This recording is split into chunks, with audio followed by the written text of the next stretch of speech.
Hello, everyone. Welcome to tonight's community meeting for the Lower Broadway Alford Street Transit Priority Corridor Project.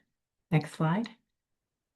So my name is Reagan Checchio, and I'll be serving as the moderator for tonight's meeting.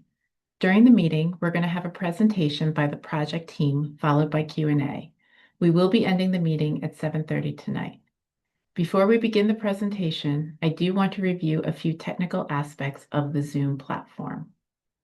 Tonight's meeting is being recorded so it can be shared with those who are unable to join. All attendees will be muted during the presentation to prevent excessive background noise.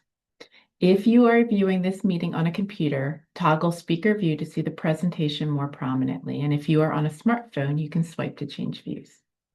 We also encourage you to rename yourself in the Zoom and note if you are here as an elected official or representing an organization tonight. Before we get started, I am going to review some Zoom instruction slides. We are offering live interpretation tonight in 3 languages: Haitian Creole, Portuguese, and Spanish. If you require these services, please click the interpretation button on your toolbar. It's the globe icon, and select the language that you would like to hear. Sometimes you have to press the More button in order to see that icon, though. At this time, though, I'm going to ask all English speakers to please also do that same thing and select English as your chosen language. This will allow you to hear translated non-English comments during the Q&A. Next slide. All MBTA activities, including public meetings, are free of discrimination. The MBTA complies with all federal and state civil rights requirements preventing discrimination on the basis of race, color, national origin, limited English proficiency, and additional protected characteristics. We welcome the diversity from across our entire service area. If you have any questions or concerns, you can visit mbta.com/Title VI, it's for Title VI, to reach the Office of Diversity and Civil Rights. Next. You can view closed captions by clicking the Show Captions feature and selecting from the options shown. You can also select the caption size.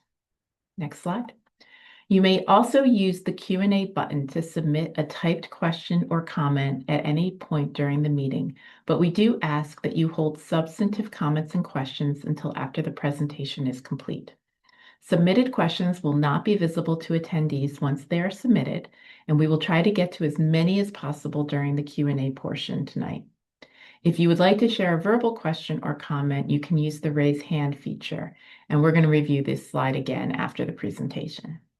If you do need technical assistance during the meeting, you can also use the Q&A feature, and someone from the project team will reach out and try to assist you. And now I will hand the meeting over to Andrew McFarland from the MBTA. Andrew? Thanks, Reagan. Good evening, everyone. Thank you for joining us. My name is Andrew McFarland. I'm a senior project manager at the MBTA. We'll kick off the meeting with our goals for tonight, followed by an overview of what this project is and how we got here. Then we'll present some of our early design concepts for the corridor, along with our supporting traffic analysis. We'll wrap up some next steps and conclude with a question and answer session where there will be an opportunity for public comment. Next slide, please. Our first goal tonight is to raise awareness and recap how we got here. This project is a continuation of many planning efforts, and we are at the beginning of our design process. There will be opportunities for feedback starting tonight and going forward. We'll also be sharing the design concepts we've developed so far and explaining how they are performing in relationship to expected benefits and impacts. Next slide. But before we get started, we'd like to launch a poll just to get a sense of who's here tonight. There are 2 questions in this poll, so please scroll down and answer before hitting submit.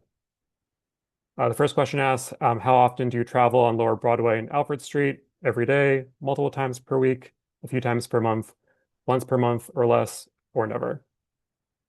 The second question is, which zip code do you live in? And feel free to select whichever zip code applies to you. If you don't see your zip code, just feel free to fill out other.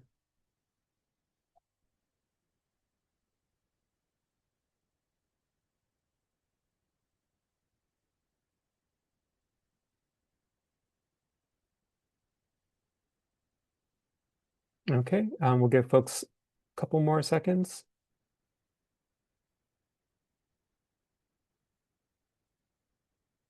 Okay, Reagan, please feel free to close the poll and share the results.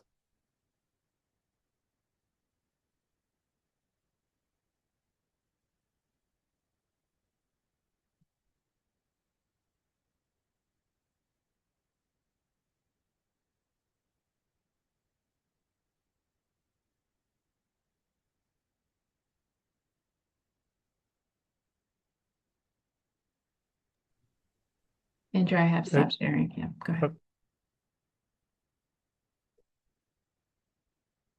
sorry. Okay, so next slide, please. Yeah.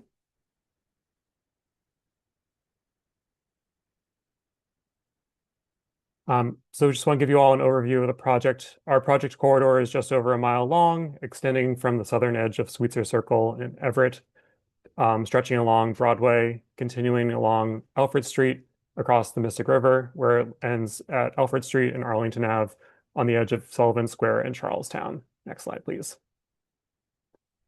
We're also very much aware that there is a lot of active planning and ongoing development happening in the area. So we've been coordinating with several ongoing planning efforts. Notably, we've been also coordinating closely with the city of Boston on their Sullivan Square redesign process, which directly abuts our southern project limits in Charlestown. Next slide. This project is the culmination of 10 years of planning and bus service upgrades, starting with MassDOT's Everett Transit Action Plan in 2016. Which recommended bus lanes throughout the project area. Notably, MassDOT's Silver Line Extension Alternatives Analysis process, which decided that the Silver Line 3 would be extended from Chelsea Station to Sullivan Square Station via Everett, recommended constructing a separated busway between Sweetser Circle and Sullivan Square. Much of the work we're leading today is building off that study, so we just want to give you all a quick recap of what that process included. Next slide, please. The Silver Line Extension Alternatives Analysis was a rigorous, multi-year, multi-phase planning process that was led by MassDOT in conjunction with MBTA, the cities of Chelsea, Everett, Boston, Somerville, Medford, and Cambridge.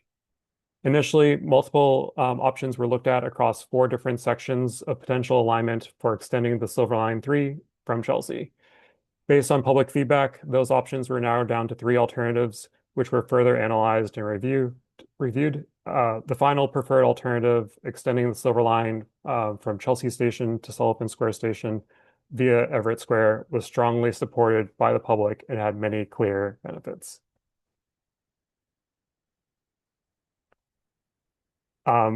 Next slide.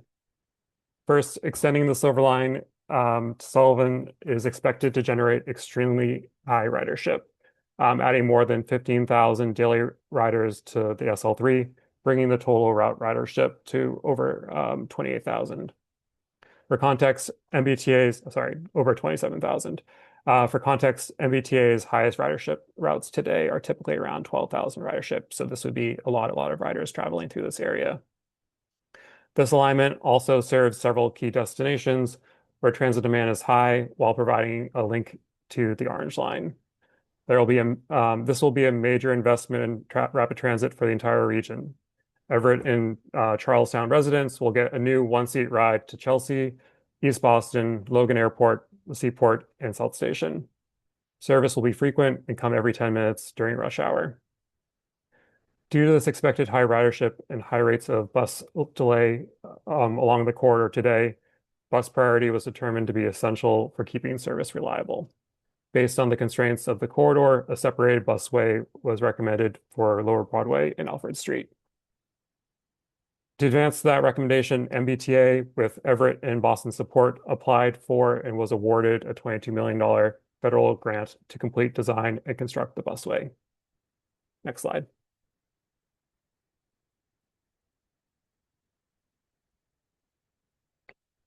Some of you may be wondering what a busway is. Essentially, it's a separate part of the roadway that is just for buses to operate on.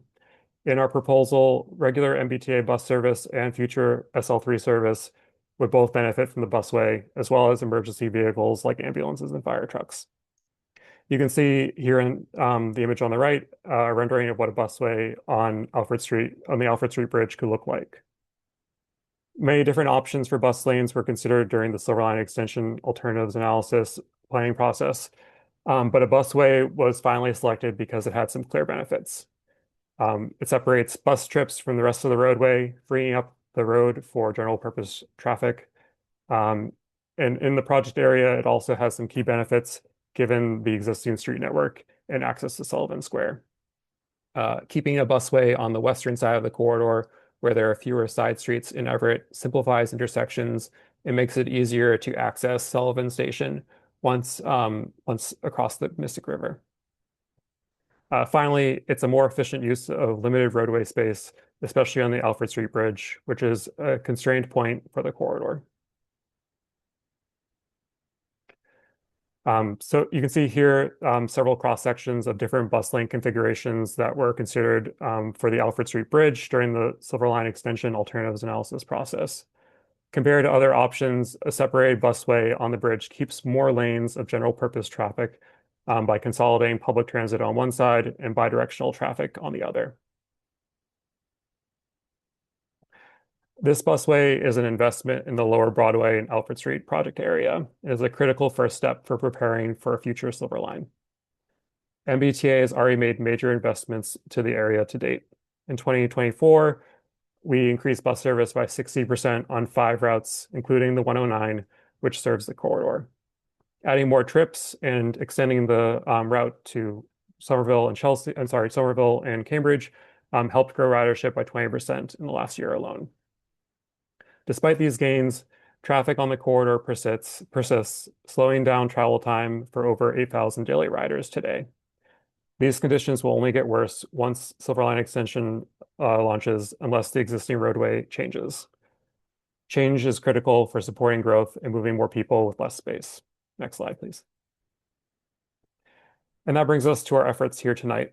For this project, we are picking up where the Silver Line Extension alternatives analysis left off by refining the busway proposal, designing new bus stations along the corridor, along with bike, pedestrian, and other roadway improvements. Additionally, we're investigating impacts to traffic right away along the corridor and environment. Furthering this design is key for getting the corridor ready for the Silver Line Extension while supporting existing bus service. Our goal is to reach a 15% design later this year, which will be key for securing the $22 million federal grant for construction.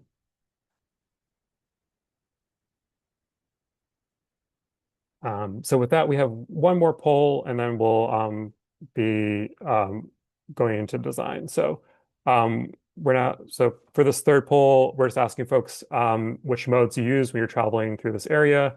Automobile, either yours or another in your household, bike, MBTA bus, rideshare, so Lyft, Uber, or another rideshare platform, walking, or other.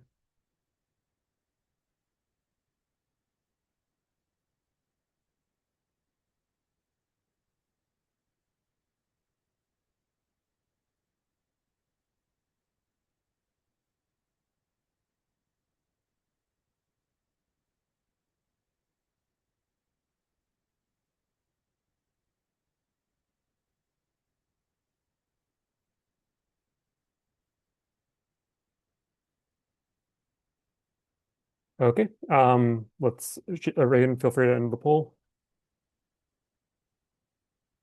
And looks like about a third of folks are traveling by car through this area, and then about 40% are on bicycle, 20% on bus, and then some folks on rideshare and walking. So great. So now I'd like to pass it over to James to walk us through the design alternatives we've been considering for the project. James?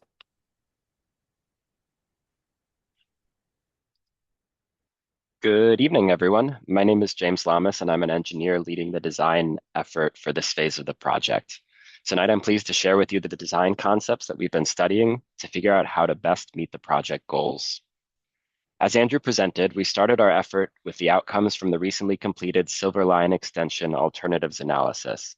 That planning study provided us with a separated busway concept along the west side of the Lower Broadway corridor, a rough sense of how wide that would need to be, and where stations would be located. From that outline, we started looking at how we can meet the transit reliability needs while minimizing impacts. When we say impacts, we're talking about negative effects such as right-of-way acquisition, environmental issues, and traffic congestion. This design and analysis process is ongoing, so you're getting a look at the work in progress. Not to spoil the ending, but our analysis is finding that one of the options we developed, Alternative 2, has significant impacts on traffic, and so we're already looking at taking the aspects we like from it and focusing on improving Alternative 1 to move forward. Both alternatives have the same beginning and end points and provide continuous bikeway facilities through the corridor. Both provide a dedicated busway through most of the corridor and include the same cross-section over the Alford Street Bridge. Where they differ is in the extent of the busway and how they interact with environmental features, which we'll look at in more detail shortly. After looking at the two design alternatives, I'll show you some of the ways we've been evaluating them, and then Gary will take us deeper into the traffic analysis. Here's a little more preview of the differences you'll see between Alternative 1 and Alternative 2. Alternative 1 maintains the two-lane transitway from the south end of the project up to Beecham Street, with just a southbound bus lane north of there, while Alternative 2 extends the busway all the way to Dexter Street. In Alternative 1, we look at directional bike lanes, so one on each side of the street. Similar to the existing condition, we're very tight on width, so where possible, we would raise them up to sidewalk level for additional separation from traffic. In Alternative 2, we show a two-way bikeway on the west side of the street, and we'll talk more about some of the pros and cons shortly. In terms of traffic capacity, Alternative 1 maintains two general-purpose travel lanes in each direction through Everett, while in Alternative 2, we evaluated how it would work with just a single northbound lane north of Thorndike to make room for other things. As I teased, this is looking like it would cause undue impacts and is likely not workable. The first segment, starting from the north, is from Sweetser Circle to Beecham Street, and it's one of our most challenging because it's fully developed on both sides of the street. Now, before I go any further, I want to reiterate one thing. While the plans on the coming slides will look pretty detailed, none of them are set in stone. We developed these design alternatives to test them and to develop a common understanding among the team of what exactly we're analyzing. All of the details can be changed, and many of them will as we determine the best design to move forward. All right, let's look at some drawings. Here's a look at the cross sections on this segment, showing the southbound bus lane and directional bike lanes in Alternative 1, and the busway, two-way bikeway, and single northbound GP lane in Alternative 2. You can see the difference in how the roadway is used between the two alternatives and compared to the existing condition. Here's a plan view of Alternative 1.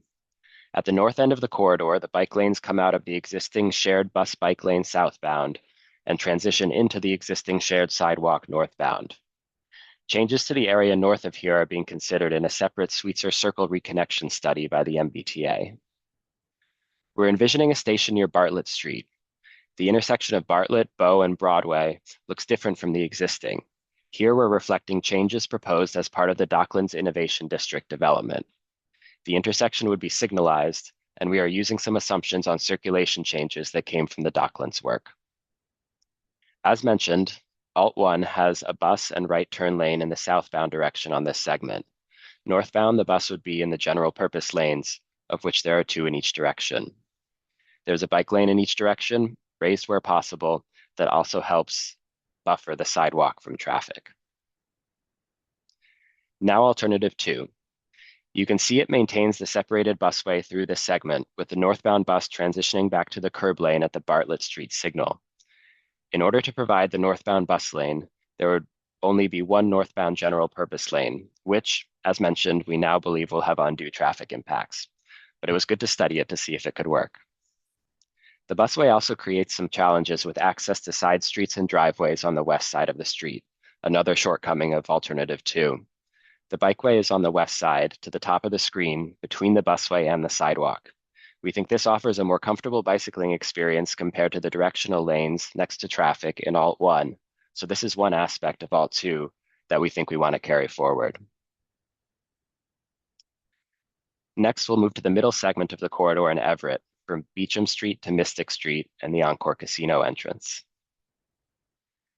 Here's a look at the cross sections showing the differences in bikeway and number of lanes between the two alternatives and the existing condition. Through here, both alternatives have a busway on the west side, towards the top of the screen, with a station at Thorndike Street. Previously, the station was envisioned at Beecham, but the limited space available and the need for turn lanes prompted us to shift the station south to Thorndike. This brings it within 1,000 feet of the next station, south at Dexter, which you can see at the far left. So we're evaluating whether the station still provides the right level of access benefit. That's something we're interested in feedback on. Alternative 1 has its directional bike lanes and transition point for northbound buses at Beecham Street. The other big difference on this segment is that Alternative 1 avoids impacts to the Bow Street Park, but as a result would have more impact on the west side and more shifting of the lanes back and forth. Alternative 2 has the two-way bikeway and the busway all the way through this segment, and therefore has to merge its two northbound travel lanes in advance of Beecham Street. Again, we're finding the traffic impacts from doing this may be too significant to mitigate. Alternative 2 also shows some impact to Bow Street Park. This allows a more efficient design that takes less total space to shift back and forth, but creates additional environmental requirements that our experts on the team are helping analyze. Options to mitigate the impact include looking at ways to expand the park's parcel or providing park space elsewhere in the neighborhood. The other difference I want to call out is that Alt 2 would convert Beecham Street to westbound only between Bow and Broadway. This improves the performance of the Beecham and Broadway intersection, but would put eastbound traffic destined to Beecham Street to a different intersection. Gary will discuss more about this later. The next segment takes us past the Encore Casino and across the city line into Boston. In this view, you can see that the two alternatives are essentially identical in this segment besides the bikeway configuration. Alternative 1 has directional bike lanes that pick up from the Harbor Walk trails at Dexter Street. Traffic analysis to inform the turn lanes that are needed at the Encore driveway is ongoing, looking at some of the non-traditional peak hours for visitors there. The station pair at Dexter will serve the existing and future casino buildings, as well as the future soccer stadium. Moving to Alternative 2, the primary difference is the two-way bikeway on the west side. South of Dexter Street, the right-of-way width becomes very constrained again, so the bikeway will be directed onto the existing and future Harbor Walk trails. Moving south from there, we're leaving behind Alternative 1 and Alternative 2. There are still options in terms of the design, but they aren't necessarily tied to one concept or the other. South of Boston Water and Sewer, we're showing the bikeway passing in front of the MWRA facility, though through the design of the Harbor Walk, that connection could be constructed on the backside of the MWRA property closer to the water. South of the bridge, we're also studying two options based on the timing of the city's of Boston's Rutherford Avenue Sullivan Square design project. If the MBTA project is built before the city of Boston's, this is how the busway could tie into existing roadways, with buses accessing the station via Arlington Avenue. If the City of Boston project goes to construction first, then we would tie into their proposed roadway configuration, which is currently in design. More information about the Rutherford Avenue Sullivan Square project is available on their website. As we've mentioned, the alternatives were designed to present trade-offs in terms of the benefits and impacts they would have. This slide shows a summary of our evaluation, which included a mix of quantitative and qualitative measures of the various metrics. The table provides a high-level summary of the results, with more circles representing more favorable performance. The fewer circles, the worse the performance.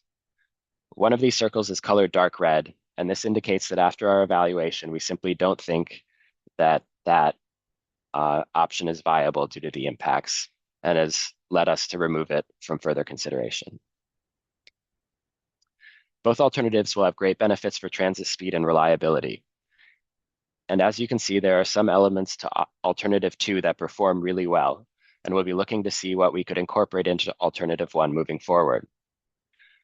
Right-of-way needs are pretty comparable for both, and alternative two has the edge on resilience to future growth due to the higher people moving capacity of the transit in the dedicated busway. Reliance on others is a measure of how many outside projects and entities we're relying on, such as developers making street improvements or dedicating land.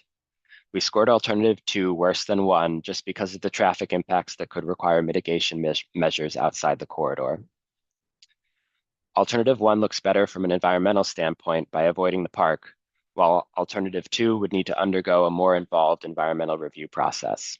The difference in comfort and ease of navigation has to do with how the two alternatives feel from the perspective of vulnerable users on foot and on bike. As promised, I'll now turn it over to Gary to talk more about the traffic analysis we've conducted.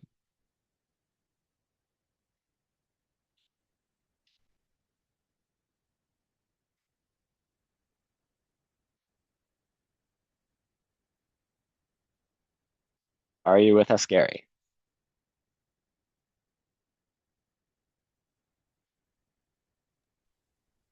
Gary, Gary, you're muted. Yeah. he seems to be having trouble. There we go. Sorry. It was not letting me unmute, so apologies for that. Thank you, James. Apologies for that first quick technical glitch. Good evening, everyone. So as James walked through the details of the design as it exists thus far, I'm going to talk about the traffic analysis that we've been working on. And at this point, it's a somewhat preliminary analysis. We still have a lot of work to do, but at least as you saw, we were able to draw the conclusions on alternative two that had fatal flaws from a traffic perspective. So the approach that we're taking, it is part of the process and an important part of the process to understand how traffic operations will work for all modes throughout, with these alternatives in place. So it's certainly integral to the project. And as part of our process, we've been collecting a lot of data in the field to understand, how is the corridor being used, who is using it, how many vehicles, which modes, which type of vehicles are out there, and then volumes for turning at each intersection versus vehicles that are traveling through the corridor. So a lot of information about how the corridor is being used today. We also look at analyzing queues and observing how traffic is operating, how traffic is queuing today, how that's operating at the intersections to help inform the analysis of the alternatives. When we look at the alternatives, we have the existing conditions, kind of how the roadway is today from a geometric standpoint and with lanes and traffic signal locations and timing, and compare that to the two alternatives that James just described. We then are looking at a future condition, and that's really looking forward to some of the developments that are in the pipeline and how we're going to incorporate those into the traffic volumes so that we understand not just who's using it today, but who's going to use it in the predictable future. Next slide. Go to the next slide. So some of those future traffic projections include the full build out of the Encore East of Broadway project, as well as the Docklands Innovation District Phase 1. And then also some of the circulation changes that are proposed as part of these projects, including the reversal of Bow Street and the extension of Robin Street from Beecham to Bartlett. Next slide. So with that introduction, we'll look at the specific intersection level findings. And these are high level, just kind of summary of them. There's a lot of detail, but we'd go well past our scheduled end time if we tried to dive into it. And it's a little premature. As I said, this is kind of that initial analysis to screen these, and we have a lot of work left to do. What this is showing is the existing geometry, kind of how the existing roadway would operate with some of those development projects and changes that I just talked about. And really, these are, the blue and the orange are indicative of blue being intersections that are operating within their capacity. Doesn't mean there's no delays. It doesn't mean there's no queuing, but it means they're not at a point where that queuing is starting to affect adjacent intersections or really start to increase and extend along the corridor. And what we're seeing is really the one intersection that's problematic on the corridor to the point of raising a red flag within the analysis process is that Mystic Street Encore driveway in that southbound direction. And just to clarify these circles, the top half of the circle is the weekday morning peak hour. The bottom half of the circle is the afternoon peak hour. So seeing that queuing at that Encore Driveway, Mystic Street intersection in the morning peak hour with that heavier southbound flow. Next slide. So when we start to look at the operations with alternative one, you see a couple of other locations that are starting to show some problems. This doesn't mean that they're insurmountable or that they're fatal flaws, obviously, as we're advancing alternative one, but there are areas where we start to see some of that additional delays and additional queuing at the intersections. And most notably at the southern location with the Boston Water and Sewer driveway, where we've dropped a lane as expected. You're seeing increases in delays there. Northbound at Dexter Street in the afternoon is another area where we're seeing some of those delays. The circle that is fully orange for both, representing problems in both weekday morning and weekday afternoon peak periods is that Bartlett Street intersection. We'll talk a little bit more about that because there's ways to mitigate that and improve that as with some of the ideas that James talked about. Next slide. So as I talked about mitigating that, and you can see if we just make some of those improvements, introducing some additional capacity at that intersection, we're able to convert that to acceptable operations in both peak hours. Next slide. So quick overview of the findings. Alternative one, as I noted, the critical movement becomes Broadway southbound at Boston Water and Sewer driveway during the morning peak hour. And then we need to make those improvements at Bartlett because of those local network changes and some of the future growth to introduce that additional southbound left turn lane onto Bartlett Street. Alternative two, I didn't talk about that a lot. Very simply, that single northbound lane just results in unacceptable traffic operations, and that's why we're not proceeding with that alternative any further. Next slide. So talking a little bit more specifically about the Boston Water and Sewer driveway, we're really seeing that as a morning southbound congestion situation. And again, we're still doing some analysis and some work to see if there's refinements that we can make through better signal timing, coordination, and the like to try to improve some of those things. But the other thing is traffic tends to be fairly responsive to the experience that drivers encounter out on the roadways. So some level of drivers, and ideally with a high level transit service on the corridor, some drivers would shift over and shift modes onto that bus service. Others folks may choose to take different routes or different times of day. And certainly some drivers will endure a little bit more congestion, but it tends to find its level. So we're working through all of those assessments to see exactly how this intersection will play out as we advance the design. Next slide. The other location is Bartlett Street, which I've talked about, which is going to require that southbound left turn lane. Without that southbound left turn lane, that intersection shows quite a bit of delay in queuing. So we're really working towards getting that southbound left turn lane incorporated. That was what you saw in the sketches for alternative two. So we're really going to bring that from alternative two into the alternative one refinements as we advance that design. So go to the next slide, looking a little bit further at some of the queue lengths, which is another good metric to identify how traffic's operating. If you go to the next slide. So queue lengths are really just, the number of cars that are waiting at a traffic light in order to get their opportunity to proceed through the intersection. And that length, if you're further back, you're going to need more green time to be able to get through the intersection. So we always want to monitor those queues, make sure that we're able to process that traffic in one cycle. Sometimes it may be two, but we don't want that to be that standing queue that multiple cycles that's showing the intersections failing. And that doesn't mean our goal is no queue, right? In a busy urban core, you're going to have queues during those peak hours for sure. So we will have some queuing, and we're just looking to manage it to make sure that it's not regularly spilling back and creating more of that gridlock effect on the corridor. Next slide. So as we look at kind of the existing roadway geometry and how that would operate in 2030 with some of those developments added in, you are seeing queue lengths that are filling up a number of those blocks. And one thing to understand with these queues is it doesn't mean that you're going to sit in that queue at every single signal. With signal coordination and timing, a lot of it will be platooning. That's just what you would see at each signal. But a car that's stopping at the Beecham Street intersection is going to be very likely to able to continue through the Mystic Street and the Dexter Street intersections with some of that coordination. So don't think that you're going to be stopped in every single queue. In the afternoon peak hours, you see a little bit more of a northbound queuing effect. You can go to the next slide.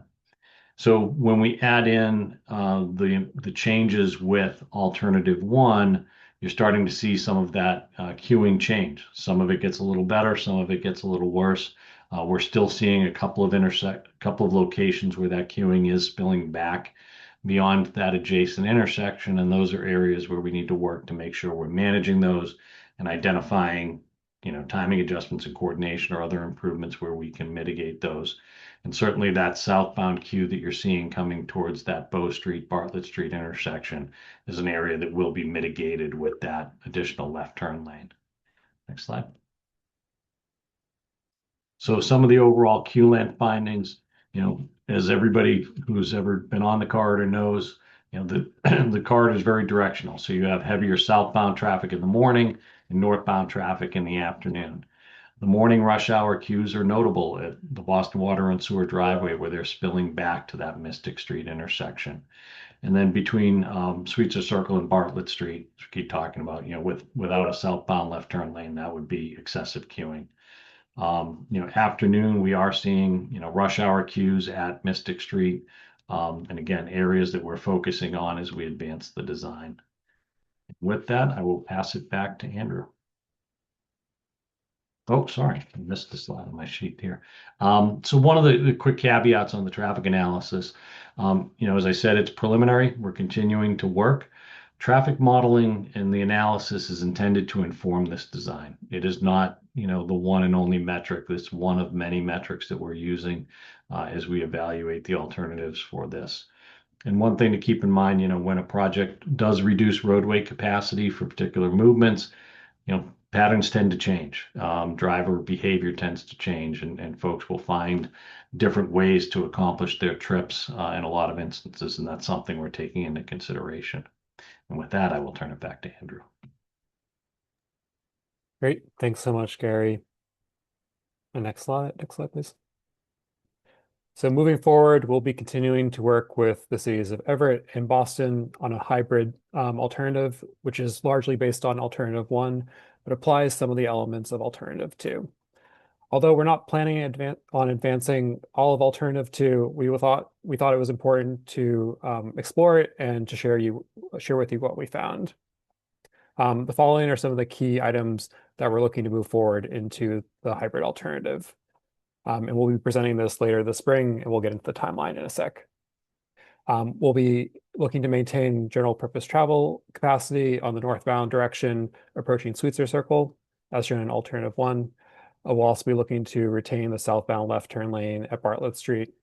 We'll also be looking to optimize bike and pedestrian facilities to improve safety for everyone. We're also looking to continue to work closely with the City of Boston on the operational maintenance needs of the Alford Street Bridge and coordinating with their Sullivan Square redesign process. So this is not an exhaustive list, but these are some of the things that we're starting to think about. And we also just want to open up the floor and hear from you all. So before we dive into that, we do want to have one last poll question.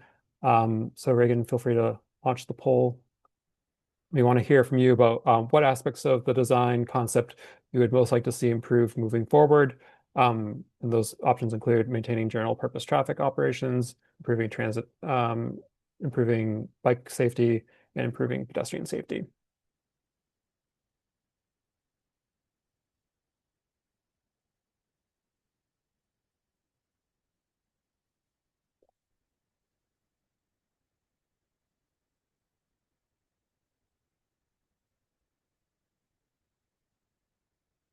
Okay, we'll give folks a couple more seconds.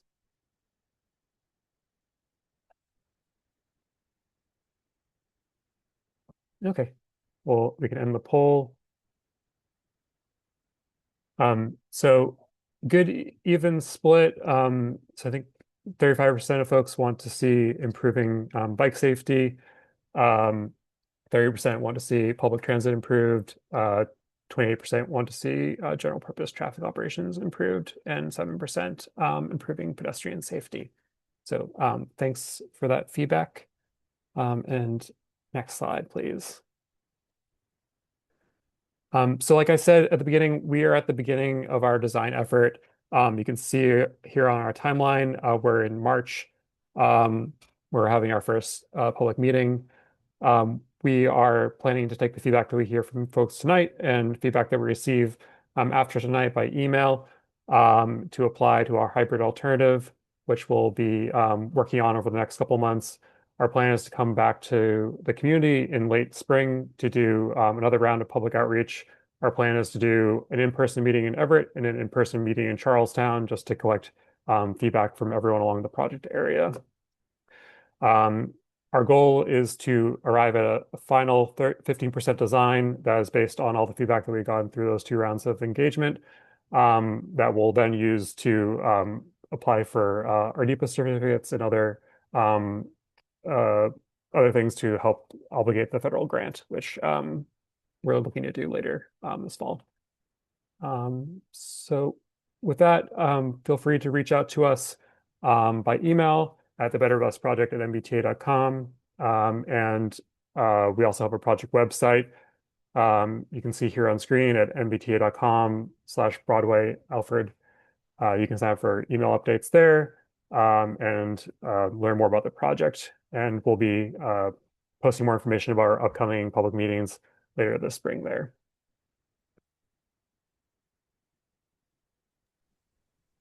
With that, I will turn it over to Katie.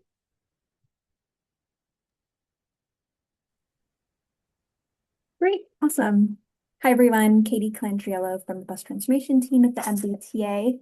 I'm actually going to pass it over to Jay Monty really quick, Everett's Director of Transportation and Mobility, just to share a few words.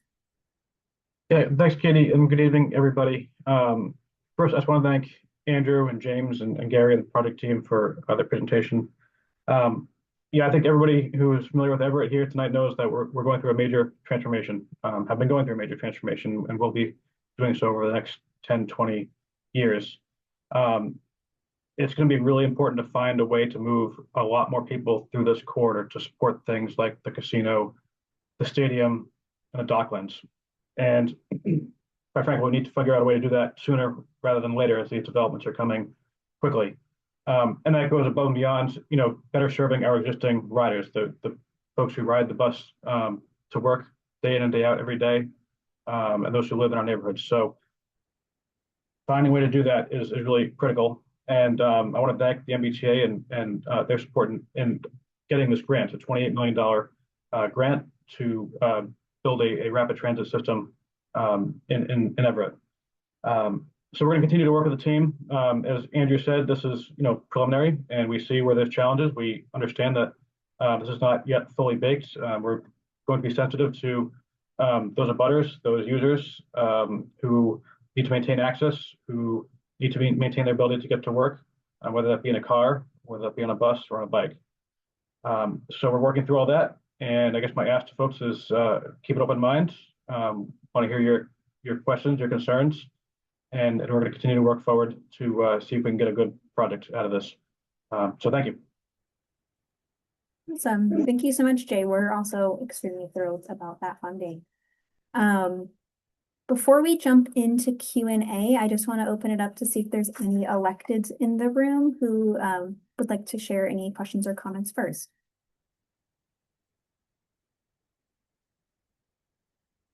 And you can use the raise hand feature as well if you are an elected. I'll give it just a moment to see if anyone pops up.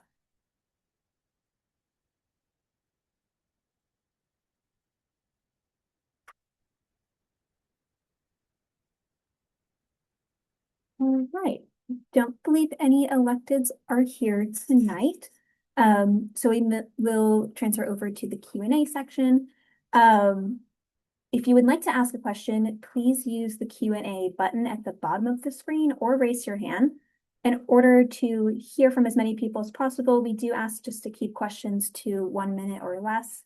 As we review what has been submitted through the Q&A, I also want to flag that we'll prioritize answering questions, but all comments submitted in the Q&A will be included in the final meeting summary.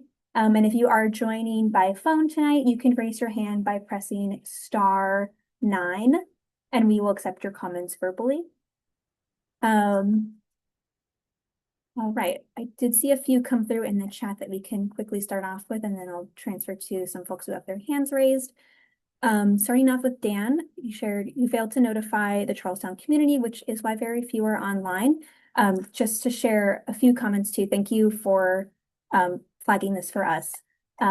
We did do a little bit of outreach for this too, so I will pass it to Teresa just to share a bit more on what our outreach looks like for this meeting. Thanks, Katie. And thanks, Dan, for the question. And I think, first of all, this piece of our process is a virtual public meeting. And in a few months, when we have more information about the hybrid alternative, as Andrew mentioned, we have plans to have an in-person public meeting, both one in Everett as well as one in the Charlestown neighborhood. So we'll make sure to coordinate with the Charlestown neighborhood to make sure to optimize participation in that meeting. But we did do a big series of outreach for this evening's event, including some advertisements throughout the MBTA system at subway stations as well, including the Sullivan Square subway station in Charlestown. But also a big piece that was at bus shelters, along social media, on the MBTA website, and through an email distribution list that we have gathered for this project and adjacent projects. So we did, in addition, develop a flyer that we translated and distributed to community-based organizations in a series of languages. Thank you, Teresa. We had an anonymous comment. What if there's a better, I'm assuming you meant design, that doesn't alter Lower Broadway so much, going with the Orange Line spur into Everett? I will pass this to Andrew to answer. Yeah, thanks for that question. So one of the things that we're focusing on tonight is how we can make bus service better today. Like I mentioned earlier, and Jay mentioned, we have a great opportunity with this federal grant to do something right now for this corridor, and it's something that we're excited to bring to the area. Definitely love those big picture ideas, though. We have just kicked off as an agency our kind of long-term planning effort, Focus 50. So the kickoff meeting was last night. So definitely welcome folks to participate in that process and to kind of propose bigger ideas for what you would like to see for the future for the MBTA. So. Thank you. And there are links to Focus 50 and also some other informational links in the chat if you haven't seen those come through. Another great question we have in the chat from Derek. If the pedestrian bridge across Broadway at Encore gets constructed, is that anticipated to have any impact on the traffic analysis at Broadway and Dexter on Mystic Streets? Particularly wondering with regard to the unusually long pedestrian crossing times needed for Broadway at those locations present day. Perhaps, Jay, you can share maybe some comments about the bridge, and Gary, if you have any traffic or count comments to share, that would be great.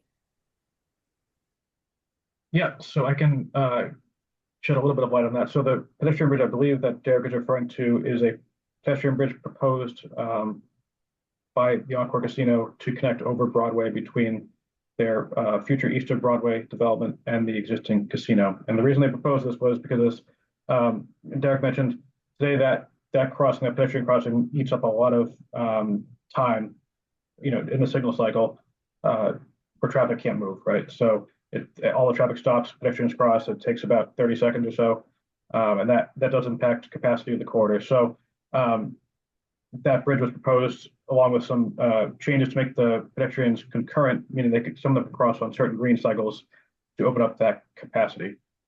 So the quick answer is, I'm working with the project team. We're going to look at different signal phasing there, including exactly that scenario where there's a pedestrian bridge and a different pedestrian phase timing on the signal, and we're going to do our best to maximize the throughput for vehicles, but also keep it safe for pedestrians.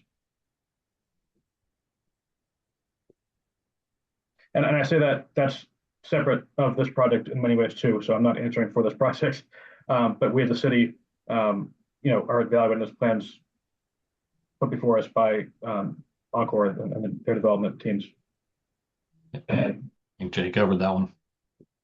Great, thank you. There were a few folks who've had their hands raised for a moment, so we'll start with Ellis. I asked you to unmute. Hi, this is Tom Gilbert with Ellis Chase from Somerville. I have a question. As far as regards to safety, in fact, in that questionnaire, I only put pedestrian safety because it didn't give me a second choice to also choose because I'm also an MBTA bus driver, just to put both at once. But pedestrian safety, I wanted to focus on, and the question of why are we all still talking about sidewalk level bike lanes? It's not safe. It's just like that bus stop in Watertown at Beechwood Street. You come out, you come off the bus, you're right in the bike lane. That doesn't make sense to me. Why aren't we talking more about quote unquote system-wide accessibility, MBTA approved floating stops like with safety fences and places to wait for the bus to be safe when you're exiting the bus, especially at night, and not getting hit by people on bikes.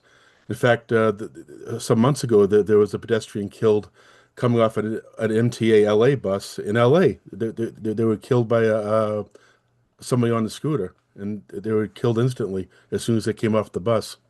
And why? That's my main question. I'm okay with the dedicated lanes. That all sounds good. Whatever's best for traffic flow, and I'm all for that. But the alarms that really go off as far as the sidewalk level bike lanes, especially when coming off and boarding buses. Thank you. Thank you so much for sharing your concerns and comments. I'll pass that question to Andrew. Hi, Tom. Thanks for being here Andrew. tonight. And yeah, totally hear these concerns. We want to make sure that these designs are as safe as possible for everyone out there on the roadway. We didn't get into it with too much detail tonight, just because this is kind of like initial design where we're kind of thinking about the overall road layout. But each of these stops would have kind of more station-like amenities, waiting areas. But with that would come some clearer controls for where those interactions would be happening between people who are walking from the bus stop to the sidewalk. So I think there's some different details and ways that we can look into making sure that those interactions are safe, and we can mitigate some of those concerns.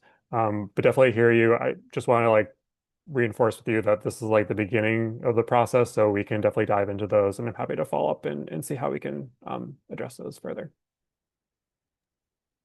Great, thank you, Andrew. Next up we have Dan, and I will ask you to unmute. Yeah, three basic questions here. The width of the bridge on Alford Street, are you going to widen it? Is that the intent? Because it's too narrow to do what you want to do at present. The next is the drawbridge itself will affect your traffic flow quite substantially. Have you adjusted your numbers for that?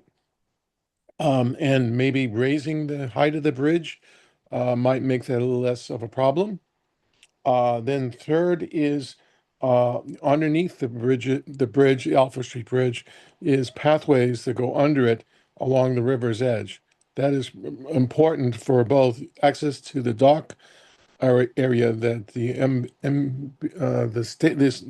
brick building that's down there that you want to make into a dock space for ferries to get underneath the bridge to walk across underneath, and the same for the Charlestown side. Can someone answer those three? Yeah, of course. I think this one would also be an Andrew question as well. Yep. Thank you for your question. So in terms of the width of the bridge, one of the main things that we're looking to work within the existing right of way of the bridge. So we're not looking to add on or change the bridge meaningfully at this time. So with that it guides a lot of the constraints for our design. And sorry, the other questions were the height raise and the just like the pathway under the bridge, correct? Yeah, I don't think you have enough width to do everything you want there with the number of lanes, as well as have enough room for the walkway and the bicycle lanes. It's just not physically possible if you go out there and actually measure. I did that, I couldn't see how you could make it work. But if you're not, maybe putting some arms out to extend, the walk space a little bit, because someone that's walking is not as heavy as a car or a bus. So that one might be doable. Um, but as far as the elevation of the bridge, would be beneficial for resiliency of flooding, as well as giving you the space that you can have the walkways underneath, because you want to make the dock space that's on the I guess the stadium side accessible to Encore, as well as for the stadium itself to get to over to the Northern Strand pathway as well. Excuse me. Mhm. So Yeah, it's a difficult space. I don't doubt it, but I want to make it all work, but I don't see how you can. yeah, no, we're confident we can make it work. But the bridge is like one of the things that we're really going to be drilling into going forward with design and working closely with the city of Boston, which owns and controls the bridge. So we're also keeping up to date with like all the kind of pathway extension conversations. So we're trying to figure out how to best make it work with the limited space we do have. Great, thank you. We'll jump to Jeffrey next, and I will ask you to unmute. Hi, thanks.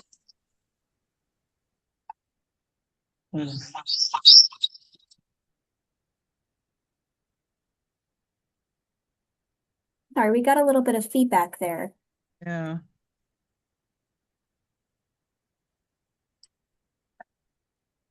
Is that better? We can hear you. Is that better? Yes. Is that better? No. All right, it'll be quick. I thought Everett had huge plans for development in this corridor, and it seems like 2030 is is not planning far enough out for all of the development proposed. Second, how many new riders is this alternative one projecting?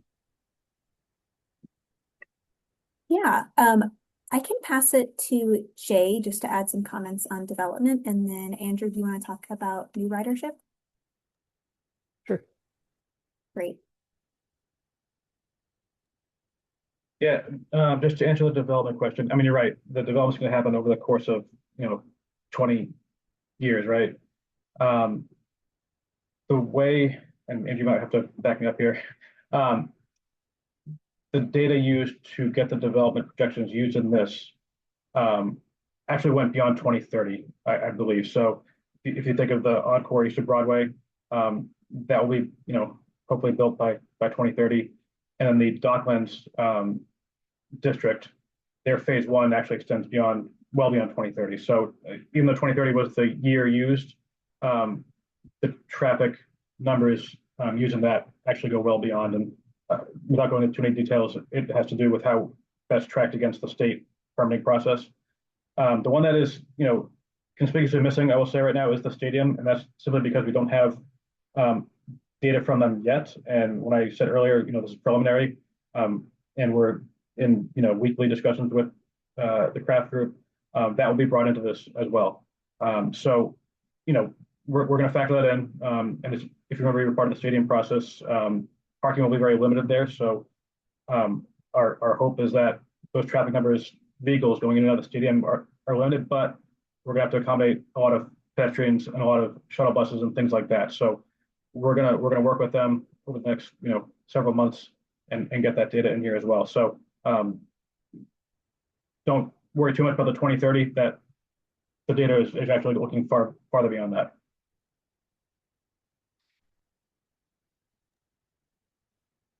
Yeah, and backing up what Jay said, and Teresa, did you want to answer the ridership question? Um, Yeah, I'd be happy to. It's a great question. And first of all, just to take a half a step back to the traffic analysis, just to clarify what we have done and what we are planning to do, Jay's absolutely right. We looked at what developments are in the development pipeline for that 2030 year, and we scooched it out a smidge to accommodate developments that we knew were going to occur in the study corridor that might be completed just a little bit after that 2030 date. We also, when we get past this phase and we have more information about a hybrid alternative, we're doing what we're calling like a scenario test on how how resilient, I guess, is the project investment to broader developments that are happening in the area, that could happen, are probably going to happen in the area, that might be outside the specific responsibility of this project, but if they're going to happen, we want to be informed about that and to share that information with you. The other question that you asked was about ridership, and you asked about new riders specifically, and I just want to emphasize that we expect that new riders will be attracted to the service because riders are attracted to reliable transit service, frequent, reliable service, and better travel times than buses getting stuck in congestion. But we also know that we've got a robust ridership on the 109 today, in this corridor today, where you've got 8,500 riders that could take advantage of these improvements. We worked as part of the Silver Line Extension Alternatives analysis. We worked with CTPS to do the ridership forecasting for that effort. And Andrew cited the ridership numbers that effort had found. And a portion of those riders were coming from other local bus routes, and even some that were shifting from the Orange Line. But we had a substantial number, like in the thousands of new riders that would be attracted to the service coming from other modes. And that is consistent with what we see with a high quality transit priority investment in other parts of the country and also within the Boston metropolitan area. And we might actually want to put, if we can find the link to the Silver Line Extension Alternatives Analysis final report, we could put that in the chat just in case folks wanted to see that. Great, thank you. I'm going to jump back to the Q&A chat. We have a great question from James. I'm having trouble keeping track of the alternatives. Can you please restate and clarify what infrastructure goes with alternative 1, alternative 2, and the hybrid alternative? I think Andrew can take that one, and then could we maybe also go back on the slides to some of those more applicable ones? Yeah, James, do you want to go to that table that kind of gives an overview? Great. Yeah, so in terms of what we're considering, we're mostly focused on alternative 1, just kind of given the traffic concerns that we talked about throughout. In terms of the infrastructure itself, in alternative 1, the transit way extends up until essentially like just south of Beecham Street. North of Beecham Street and approaching Sweetser Circle, there's one bus lane in the southbound direction, but we're maintaining existing kind of cross-section of general purpose traffic lanes. It also has kind of directional bike facilities in alternative 1. So one bike lane going southbound and one bike lane going northbound on the other side of the street. And like I said, we're maintaining essentially existing general purpose traffic through this area, with the exception being approaching the bridge and across the bridge. In alternative 2, busway is longer, so it goes essentially all the way to Bartlett Street, which is just before Sweetser Circle, and there's a two-way cycle track facility for biking along it. There is one fewer northbound general purpose traffic lane just north of Thorndike Street, too. In terms of like the hybrid alternative, that's something we shared those ideas earlier just to kind of give you a sense of like things that we're looking into that we will develop into a design that we'll be showing you all later in the spring. So we don't have anything to show tonight, but that's something that we're starting to think about. But of course, welcome feedback on things that people want to see in addition to the thoughts that we already shared. Great. Thank you, Andrew. We have two pretty similar questions too, so I'm just going to combine these. Derek asked, does alternative one address the drainage issues on Alford Street north of the bridge? It's bad. And then we had an anonymous comment as well. Oh, no, sorry. Nate's comment, is anything being done to address flooding at the BWSC and Alford intersection? During inclement weather, it makes one of the northbound lanes impassable and also impacts biker safety. Would someone from the project team be able to take that one?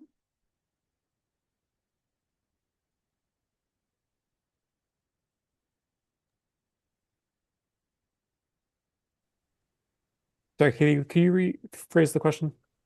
Yeah, Yes. Andrew, I don't mind jumping in on it. Yeah, feel free. I think what's going to happen is any of these alternatives are going to involve reconstruction of the roadway. And as part of that, you'd upgrade the grading and the drainage. So it would, just as part of the construction process, likely address any existing drainage issues along the corridor. Great, thank you, Gary.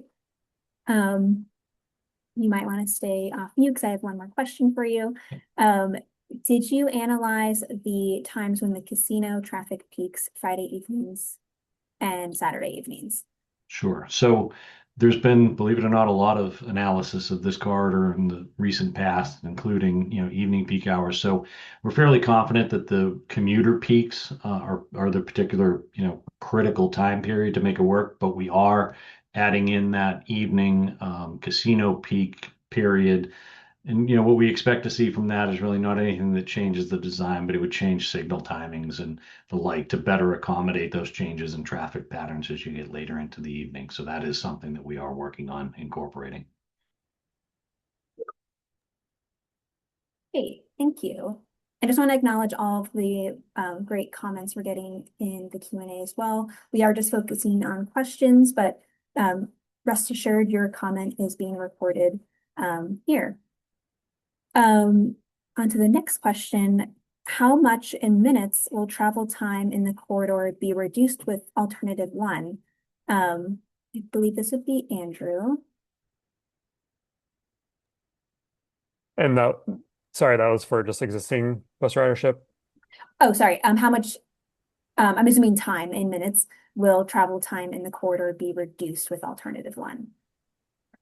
Yeah, for bus trips during the peak travel periods, right now we're thinking between like 2 and 4 minutes. That could depend just like on kind of peak travel conditions compared to like how things are delayed today. So 2 to 4 minutes.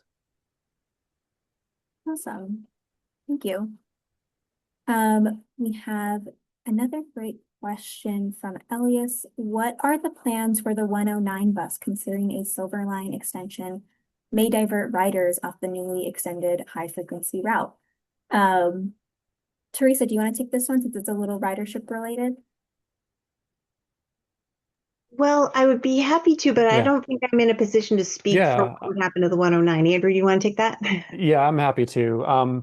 We, I think one of the things that we've been focusing on through the Better Bus Project and all the investments that the MBTA has been looking to bring to this area is that we know that there's a lot of demand in Everett, and both of these routes, the new high frequency 109, which goes from Linden Square down Broadway through the project area, and then makes the connection at Sullivan, then over to Harvard Station. It's a great service. We've seen a lot of success with it, and people have been enjoying that. And it provides a trip that I think is, unique in getting folks that connection to Somerville and Cambridge as well as the rest of Everett. So we see them as working together, and we're really excited about bringing more service to the region. Thank you. A somewhat similar question as well from Jeffrey. What is the estimate for people or percent of people diverting from driving to bike and transit when the busway reduces the number of travel lanes?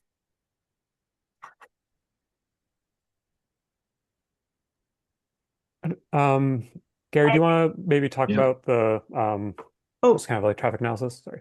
Sure. At this point, we haven't assumed that there's any diversion. We've still kept all of the vehicles that are there today and that are projected for those developments on the corridor.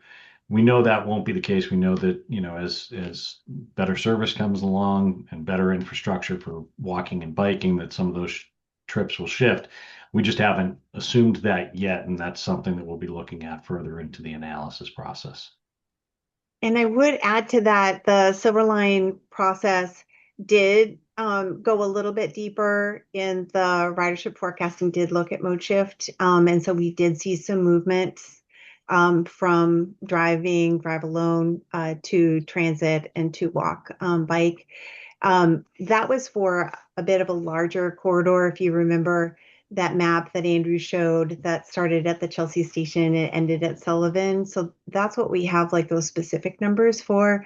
And I bet they're in an appendix to the Silver Line report, which is available online. But as Gary mentioned, it's best for us to be doing the work now with like the worst case scenario of assuming like no mode shift, and then we kind of know that okay, some people will be shifting their mode and some people will be shifting their path of travel and the time of day that they're traveling.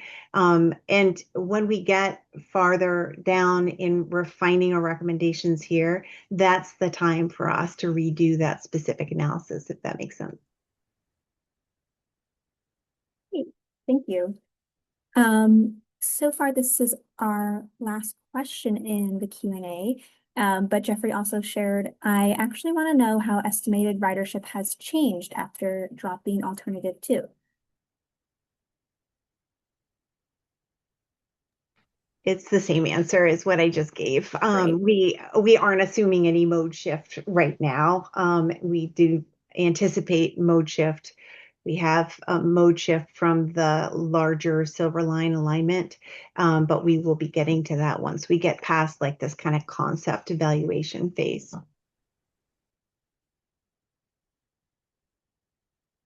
James, we can ask you to go on mute. Yeah, thank you. And thank you, Andrew, for answering my earlier question. My question is, I didn't really hear any discussion of the signal for crossing Broadway, crossing onto the Encore grounds, or off of. That's a major connector for any cycling traffic that's passing through the corridor to access the Northern Strand. And it's a pretty harrowing experience to pass through that. There's not really a good spot to kind of turn and get out of the way of both cycling and vehicle traffic. Are there any plans to address the signal, maybe creating a safe spot for people who are coming or going? I think it's harder when headed northbound and getting onto the trail, but any comments about that? I know that it was mentioned earlier that there might be some plans with the city of Everett for pedestrian bridge, something like that, but I'm asking for the MBTA's perspective here. Yeah, I'm happy to give that. And James, do you want to go maybe to that section by like Dexter Street to Mystic? I think it depends a bit on like what kind of configuration for the bike facilities we end up with. In alternative 2, we have the 2A facility that's on like the western side of the corridor, so closer to Encore and like the Northern Strand. So I don't know if it would. I think based on your question, I don't know if it would be a condition in the future for bike access, if that makes sense. In alternative 1, we would have that same like you have to cross the corridor and to get up to the northern end of the bike lane heading northward. So I think we can look into that if we go that way. But I think one of the things that we're generally trying to do is make sure that the bike facilities and the pedestrian facilities are as high quality as possible, just to complement all the other infrastructure in the area. We know this is like an important crossing area for a lot of folks, so we want to make sure it works for lots of folks, especially vulnerable road users. Sorry. Does that fully answer your question though? Sorry.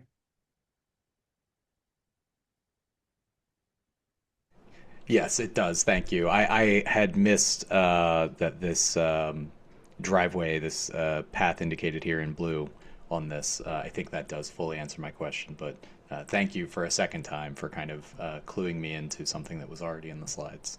Yeah, no problem. And these slides will be posted likely tomorrow or early next week, so folks can view them too. I know it's a little hard to absorb all this information all at once. Thank you. Another question in the Q&A. It's been reported that a commuter rail station may be coming to Everett. What connection is the MBTA making between that proposed station and the busway stations as presented? I think, Andrew, this would also be you.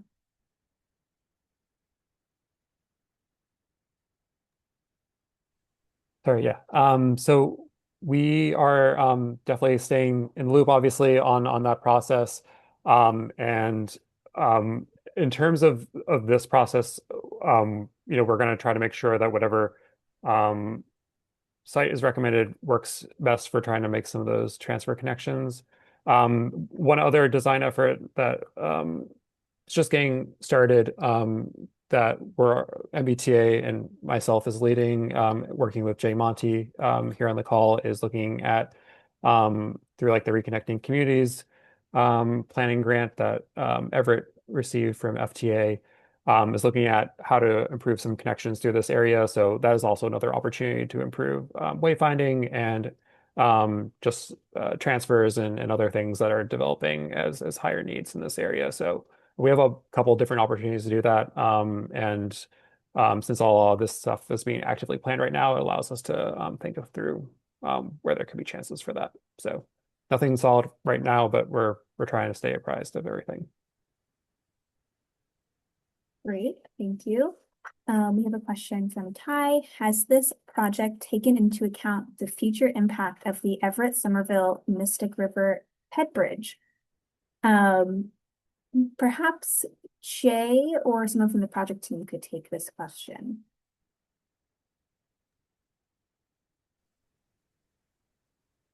So I can't speak to the project. Andrew may want to speak to how the project looked at this. But obviously the head bridge is a critical project for the city of Everett, as well, as I think for our friends on the other side of the river. And it is, funded and scheduled to move towards construction potentially, next year. So that will dramatically change, the cycling and multimodal landscape of the area. Not speaking for Andrew, but having adequate, safe bike facilities throughout the neighborhood is important to the city. And the ped bridge is one piece of that, but it's not the only piece of that. So, we hope that there's more cycling activity and more safe spaces to cycle in the coming years.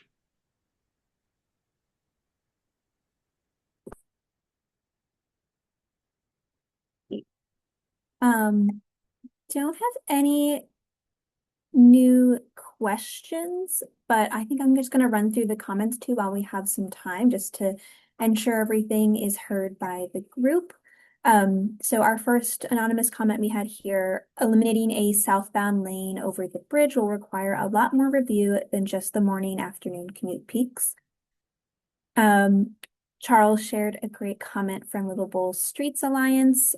Livable Streets fully supports this project and is thrilled that the $22 million is being provided by federal raise grant funds. Bus lanes and bus priority is essential for the success of the Silver Line extension, and we applaud efforts to ensure buses are not stuck in traffic. We commend the MBTA, Everett, and City of Boston for supporting next generation transportation that is critical for opening up housing and development opportunities without creating more car traffic by making the street safe and convenient for walking, bicycling, and transit. We are pleased that you are working with Boston to ensure the bus lanes connect seamlessly with the Sullivan Square Rutherford Ave project. For the design of Sweester Circle, we would love to be part of that conversation for how to safely accommodate bikes and buses. Thank you, Livable Streets. Next comment from Ty. I also wanted to pick both improving biking safety and pedestrian safety along Alford Street Bridge, but the Zoom poll question only allowed me to pick one. Thank you for flagging that. We will note that on our end. Natalie shared, "Good evening. I'm Natalie Brown from Encore Boston Harbor. Thank you for the presentation. Encore is supportive of the SL3 and rapid transit on Lower Broadway. However, it is critical to ensure that roadway operations on Lower Broadway are not adversely impacted. We have heavily invested in transportation improvements in the corridor, and it is imperative that these improvements are not negated by this project. We look forward to working with the MBTA on the design." Thank you so much, Natalie, for that. Another anonymous comment: "I want to thank everyone for improving the Alford Street Bridge area. I'm a volunteer for Boston's Bike to Work Day ride for the last 2 years. The toughest part remains the Alford Street Bridge. I would bike into Boston much more often or consider public transit / vehicle-free methods to travel into Boston if I could bike much more easily through the Alford Street Bridge from the Northern Strand." Thank you for that one. Jeffrey just made a note the graphics were really hard to see.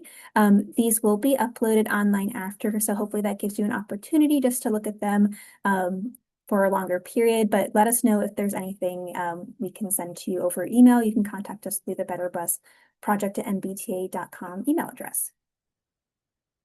Another comment here from an anonymous person: "Please show the potential schemes of busway connection to potential Everett MBTA commuter rail station at forthcoming hybrid meetings in Charlestown and Everett. It matters to us." Thank you for sharing that. A comment from Russell: "As a cyclist, I just want to stress how important it is to provide sensible ways to get on and off the bike lanes. I think a bike lane that is less good but safer to get on and off will likely be used more frequently. Similarly, I want to echo the bike bus conflict zones. As a daily cyclist on this corridor, bike bus conflicts are the most frequent source of those calls." Thank you so much, Russell, for sharing that. And one more Russell comment. Oh, sorry, I should have finished that. That was all one comment. "Has a flex bi-directional lane been considered given the directional morning night traffic flow?" And that is actually a question, not a comment. Would anyone from the project team like to take that one? Yeah, and I'm happy to take this, or James, I don't know if you have thoughts on this, but the bidirectional GP lane, there are some places where that happens. I think there's an example of that happening on a bridge in Vancouver. It's only, I think that requires some more research, but I think it's something that we can look into further. Priorities being just making sure that we're thinking through safety and making sure that that design is clear and appropriate for this area. Yeah, that note went missing from my notes for some reason, but I did mean to mention that the 3 lanes over the bridge, we're still evaluating what makes sense in terms of the directionality of those, and reversible lane could be an option that we'll look into more. Awesome. It looks like we don't have any questions in the Q&A, but our team is going to stay on just for a few more minutes. We are here until 7:30. If any other questions do pop up or someone joins for the last few minutes just to check out what we've got going on. But just as a reminder to folks, information will be shared online. Oh, we actually do have a new hand. And I believe this is Tom, if I'm correct. We will ask you to unmute. Hi, this is Tom Gilbert again with Ellis Chase. I just want to get the message out. I'm with the Riders Transportation Access, RTAG, Riders Transportation Access Group, and the reason why that I brought up the concern at the beginning of the meeting, because I think it's part of the big elephant in the room here, is that we need to really focus on quote unquote pedestrian and bus safety, because I think this is just I know Andrew has said that we're going to have future meetings and have revisions and all that, and I realize that Andrew shares my concerns and all that, but I just want to let everybody know who we are. Ellis is also with the Riders Transportation Access Group as well, so I just wanted to let everybody no, because at the beginning of the meeting, I felt kind of timed, like I didn't have enough time to ask my question. So I just want to just make a statement now of who we are. And we also work closely with system-wide accessibility from Laura Belford's office as well. So and all that. Thanks again. The dedicated lanes sound really good. So as far as having dedicated bus lanes, I'm all for it. And whatever Everett can come up with is the best to make traffic flow and to make a timely, reasonable trip on a bus. And you're not sitting in traffic. I share that. And I think as far as having good lanes, I think Mass Bike and us, I think, do share that. Mass Bike anyway. I don't know about the other groups, but I know Mass Bike shares it. So. Thanks again for letting me show my concerns. Thanks. Bye-bye. Tom, I course. just want to say thanks to you and Ellis, and also I'll follow up and we can figure out some ways maybe just involve you all going forward. We can think about some ways as the design progresses Yeah. and review and making sure that we're considering just different crossing points and facilities and everything. So thanks for being here, and yeah, definitely share your concerns and we can keep working on them. Thanks. Yep. Great. In our last few moments, Andrew, do you want to close us out? Yeah, and just wanted to say thank you to everyone for taking the time to be here and to learn more about the project. I do want to really stress that this is the beginning of the design, so please stay engaged. We will be working hard to advance our hybrid alternative based on what we discussed tonight and the feedback that we gotten from you all. So we're looking forward to circling back with you all in late spring to share that out publicly. So yeah, looking forward to that. And thank you again for taking the time to stay engaged. Please do follow the project and sign up for emails on the website if you haven't already. And with that, I think we can wrap up. So thank you.